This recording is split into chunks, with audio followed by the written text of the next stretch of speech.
Thanks for joining us here at Olds Performance and Machine. We're going to continue on with this 496 disaster.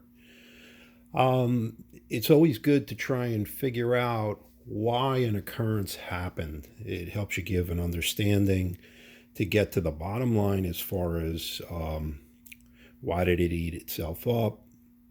Why did it break components? In this particular case, under 300 miles. So we got a valve that's twisted up pretty nice here, and it was stuck. To determine what's going on here, was it valve guides too tight?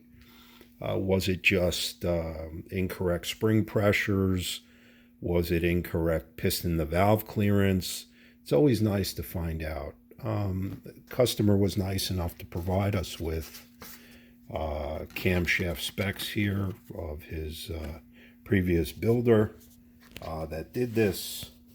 Once again, this customer had expressed to the engine shop that this is a show car, that he'd like to take it to shows, he'd like to enjoy it, and the number one priority must be mechanical reliability. Okay, so when we talk about that, and when we're building here at Olds Performance and Machine, Olds Performance Products, we take that into consideration, and we take it into consideration significantly. It's very important, and you cannot blur the lines between a race engine and a restoration project or a street project or even a restoration / slightly performance.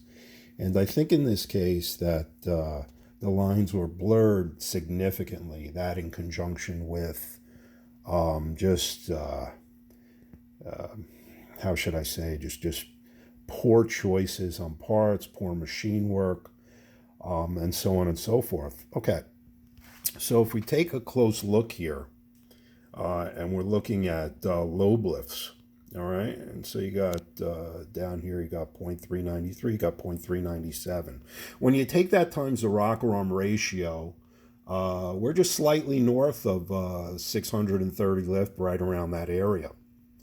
This is a mechanical roller camshaft, and at 630 lift, you don't quite know what an engine builder was thinking in regards to this. If a customer approached him and says, you know, it's a show car, it's a restoration, it's a weekend driver, and it needs to be mechanically reliable.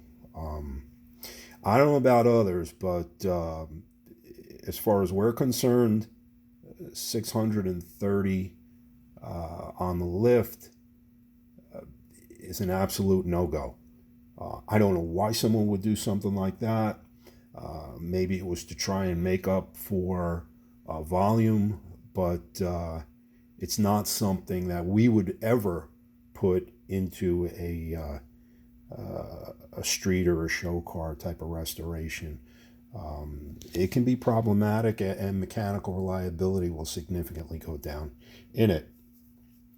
Look, it's not a 565 inch or 555 inch or 582 inch big block Chevrolet, where maybe you can get up around 600, but you catch your area and your volume in your bowl and your valve, and you keep the valve train stable. So knowing that it's got 630 lift, there's a certain spring requirement as far as the spring quality, and as far as the inch rate, and as far as what you got on the seat. So we went ahead and established what the installed height was to set up our Rimac and check for if these springs were set up properly. So at 1.870, which is the installed height of these particular valves here, this exhaust valve that we're working on, one of them obviously got stuck here. We're going to figure out if it's a case of it's stuck in the guide, or if it's a case of that this thing might have floated a valve and tagged the piston and twisted it up like that. Okay, so as we go to the Rimac here, and I'm set up with my stop, measured it at 1.870. And if I go ahead and pull down on this, we got 140 pounds. Well, that's just great. That's just great for a mild hydraulic roller. Many hydraulic rollers, they suggest in it 150 to 160. This is a mechanical roller with 630 lift. At the minimum, it should be set up is between 185 and 200. Being down at 140, and as you increase your lift, the percentage goes up. So it's not a differential of what's wrong between 140 and let's say 180 to 200, okay, which is about 60 pounds.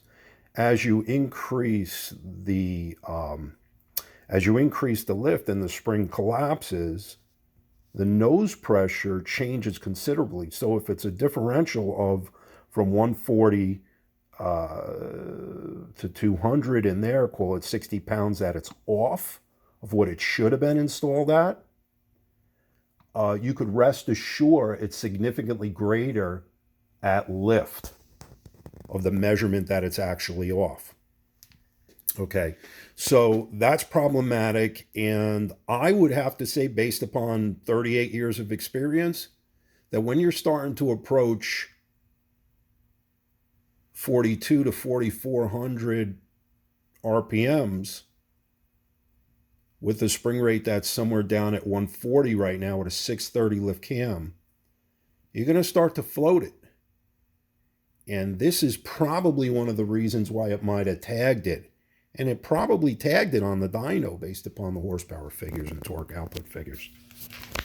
The other thing I want to show you here is to determine what's going on here. When you take a look at, if I could get in closely here, all right, and you look closely at the seat, you got material transfer in here.